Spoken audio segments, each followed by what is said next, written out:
Good evening, everybody. Happy Halloween. Oh jeez, I can't do this. I can't do this with the mask on. I can barely see out of the eyes, and I can hear my breathing. It sucks. Ugh.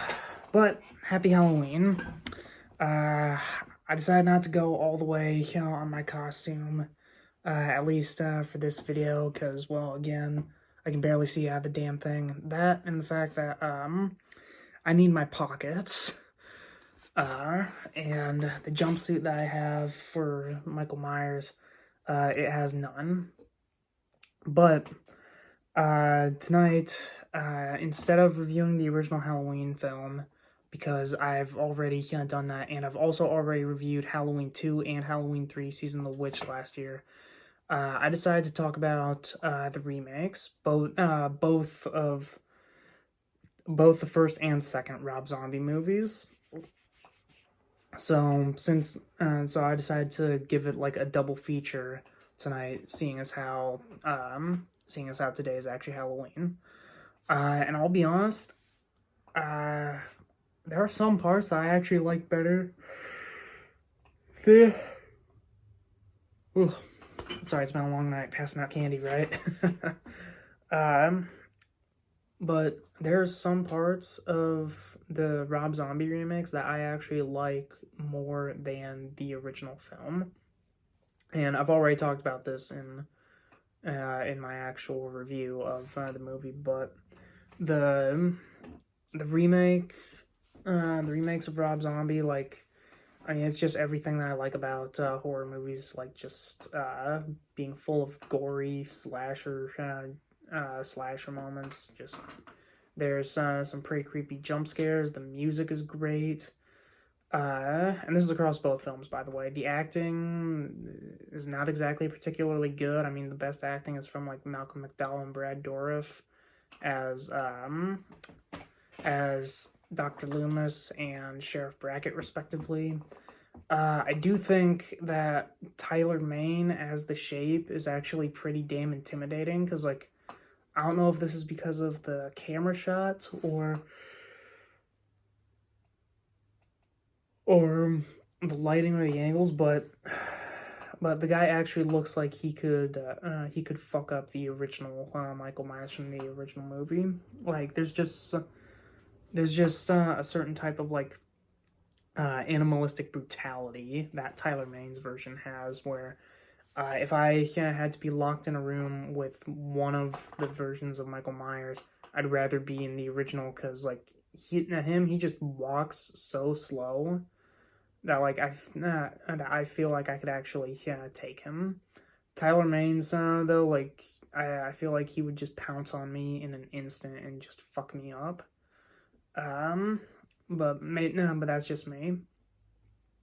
Scout Taylor Compton as Laurie is passable at best, at least in the first movie. In the second one, when she gets that high-pitched, hyperventilating voice, it just annoys me, and it just feels so grating. I know that I think that was Rob Zombie's way of having Laurie go through her trauma, but, like, I don't know. This is probably bad, but, like, the voice just still is grating to my ears.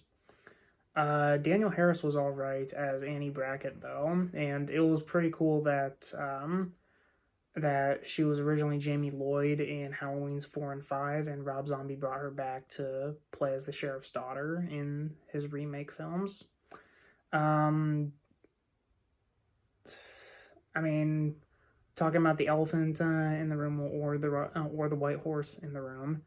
The white horse is really the only thing that I don't like, especially in the second film. Like, I don't understand Rob Zombie's whole reasoning for bringing that in.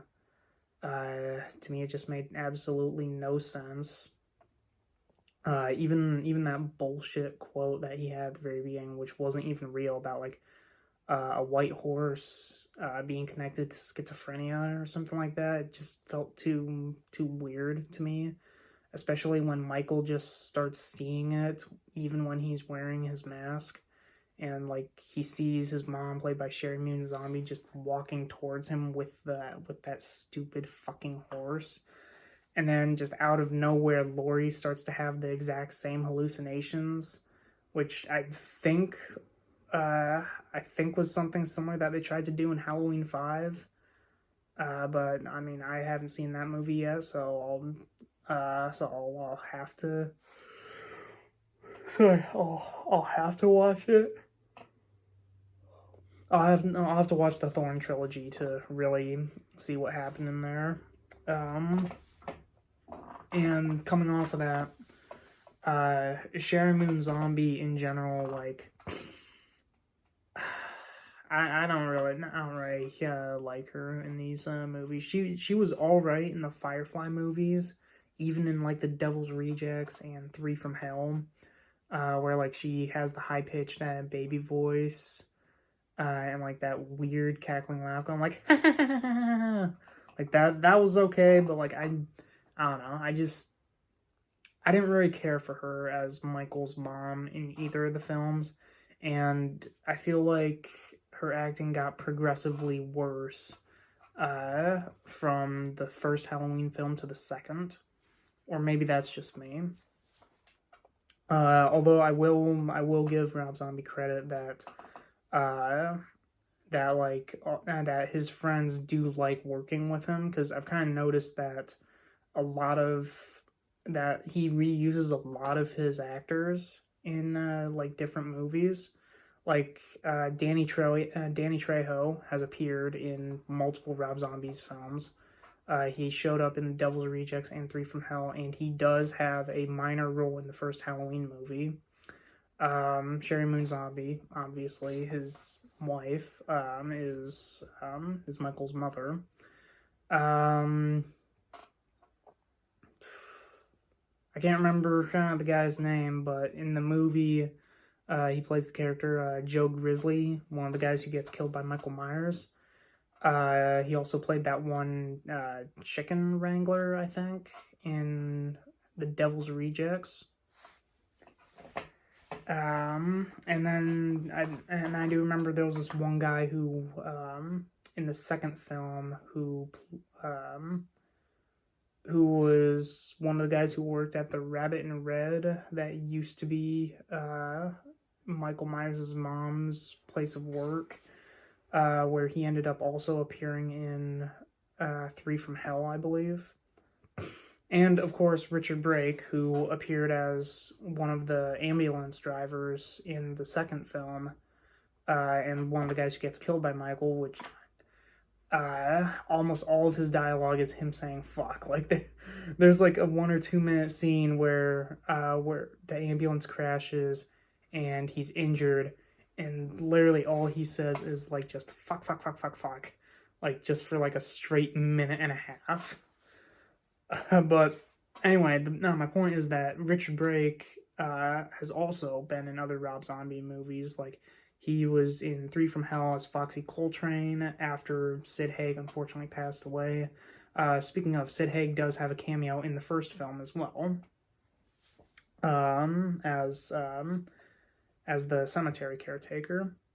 But back to Richard Brake, he was Foxy Coltrane, and he also was in The Munsters as Herman Munster's creator. So I'll give credit where credit is due, that like, no matter like, say what you want about Rob Zombie's movies in general, especially the Halloween ones, but he does have like a tight-knit group of friends who enjoy working with him, because like they're constantly coming back to help him on his movies. Like, again, Richard Brake has shown up in a lot of his films. Like, he was Doomhead in 31. So, credit where credit's due. People do like working with him, even if his movies don't turn out great. So, really, that's... I mean, I was kind of just talking purely off the cuff. I mean, I barely even talked about the story itself, because like the first one is almost a carbon copy of the original. I don't even mind it that much that a large chunk of the remake spent a lot of time delving into Michael's backstory. I mean, I both like it and hate it, because I like it because it gives like a very believable backstory on why Michael Myers became a killer. But also with the original film, like, I think one of the messages they were trying to send in that is that like he could be anyone, right? And I kind of saw it similar to the backstory of Victor Zsasz from Batman, especially in the Arkham City video game, where Zsasz actually started out being from a very wealthy family, but once his parents died, he just basically blew through all their money, and then tried to win it back by playing in a game of cards against the Penguin. But the Penguin cheated. He got thrown out into the street. Some homeless vagrant tried to shake him down for money. So then Zsasz just killed him. Found out they liked it, so then he just started killing people while like making tally marks on his skin, right? And I always saw that as a really interesting motivation, and like personally, I'd love to see like a Batman horror movie that's a straight up slasher with Zsasz as the villain. But my point is like that was basically the whole point of Michael Myers in the original, that like the shape could be anyone, right? But then when you give Michael this hillbilly parents backstory, like it kind of takes away the whole mystery of him, you know. And then the only other thing that I wanted to touch upon was Malcolm McDowell as Dr. Loomis. I think he does an okay job, especially in the first movie. When the second one rolls around, he's a bit of he is an asshole. Like where he's just drunk with fame. Although I do kind of understand what Rob Zombie was trying to go for, with saying that like he got corrupted by the fame, and that he was profiting off of the deaths of the whole tragedy of Haddonfield, like profiting off of Michael, profiting off of his family, profiting off of the deaths that Michael caused the previous Halloween back in the first film. Like I even mentioned this in my Goosebumps review last year, where like even they tried to have a little bit of subplot on that when Justin Long's character started writing a book about the experiences that the kids faced, but they never really fully got there. So I do appreciate that Halloween 2 tried to have that little subplot. It just didn't work well, especially since they used Dr. Samuel Loomis to peddle that message out. But those are all my thoughts on both Halloweens 1 and 2. I was just talking off the top of my head for this one. So, that's pretty much all of my thoughts for this movie, for both of these movies. So, I'm just gonna wrap this up by saying, if you're a diehard fan of the originals, then stick with those.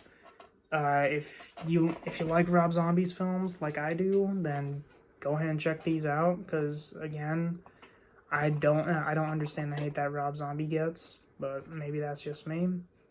And I guess to wrap this all up, happy Halloween, everyone. Because everyone's entitled to one good scare.